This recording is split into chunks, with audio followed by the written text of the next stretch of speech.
Assalamualaikum warahmatullahi wabarakatuh. Kami dari kelompok 1. Di sini kami akan mempresentasikan hasil dari diskusi kami tentang tentang algoritma metrik dan media penyimpanan berkas basis data dari bab 1. Oke, yang A akan disampaikan oleh Ivan. Yang pertama, algoritma basis data. Tema sentral dari ilmu komputer adalah algoritma atau Blockseer pada tahun 2009. Pada dasarnya, para peneliti meyakini bahwa semua aktivitas pemikiran manusia, termasuk di dalamnya imajinasi, kreativitas maupun pengambilan keputusan, adalah hasil eksekusi sebuah algoritma. Sebelum komputer dapat melaksanakan sebuah tugas, komputer tersebut harus diberitahu algoritma yang menunjukkan secara persis apa saja yang harus dilakukan dan bagaimana melakukannya. Itulah sebabnya studi tentang algoritma menjadi salah satu bagian yang penting dalam ilmu komputer. Algoritma juga selalu dikaitkan dengan struktur organisasi data untuk pengolahan data tersebut. Algoritma dapat mengambil salah satu bentuk dari bentuk pilihan. Pertama, dalam bentuk kalimat sederhana seperti resep masakan dalam buku-buku tata boga, atau dalam bentuk pseudocode atau kode palsu. Buku teks dalam bahasa Inggris menampilkan algoritma pseudocode dalam bahasa Inggris sederhana. Sementara dalam buku ini hanya kata-kata kerja saja yang akan ditulis dalam bahasa Inggris.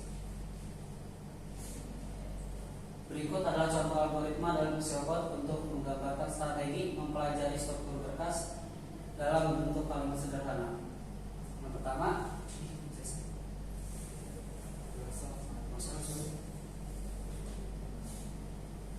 Oke, di sini B, metrik basis data.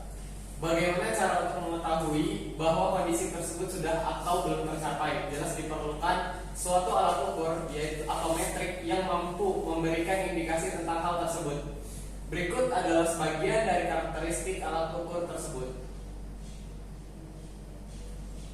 Yang pertama ada kesederhanaan, yaitu simplicity. Jika ada beberapa alternatif, maka alternatif yang paling sederhana.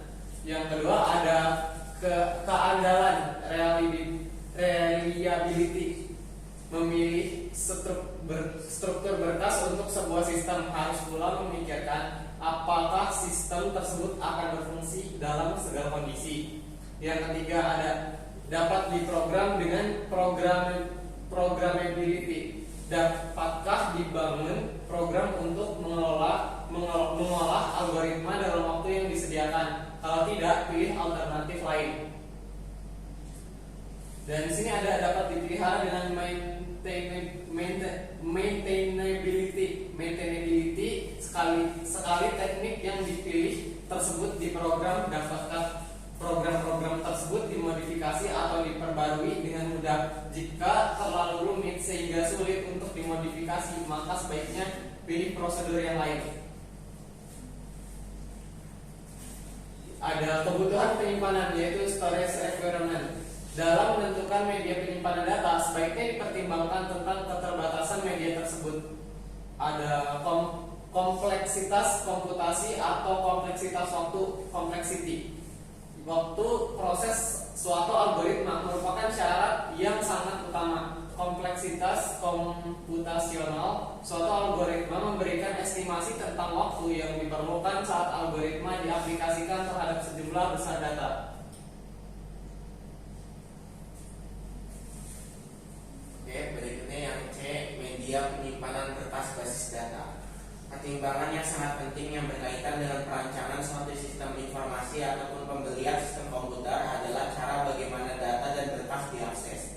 Pita magnetis hanya dapat digunakan secara sekuensial, sementara disk magnetis memiliki kemampuan akses baik secara sekuensial, random maupun langsung.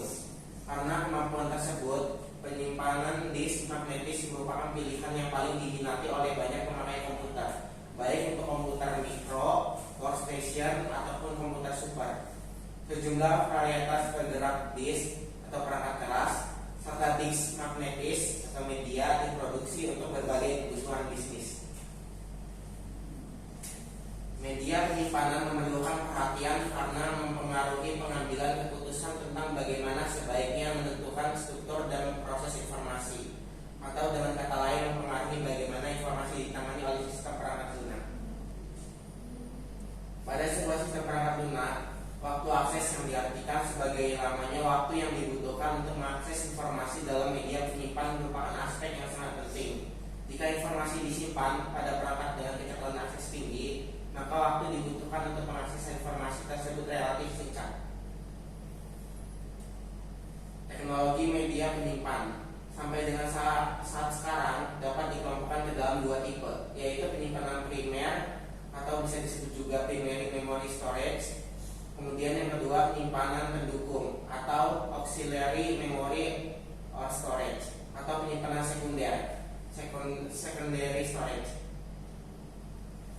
Di dalam sistem komputer, program dan informasi dalam berbagai bentuk teks, citra, audio, atau video disimpan dalam penyimpan primer maupun penyimpan sekunder. Program dan informasi diambil dari penyimpan sekunder dan disimpan untuk sementara di penyimpan primer untuk pemrosesan. Ada beberapa faktor yang berkaitan dengan keberadaan tipe-tipe media penyimpan ini.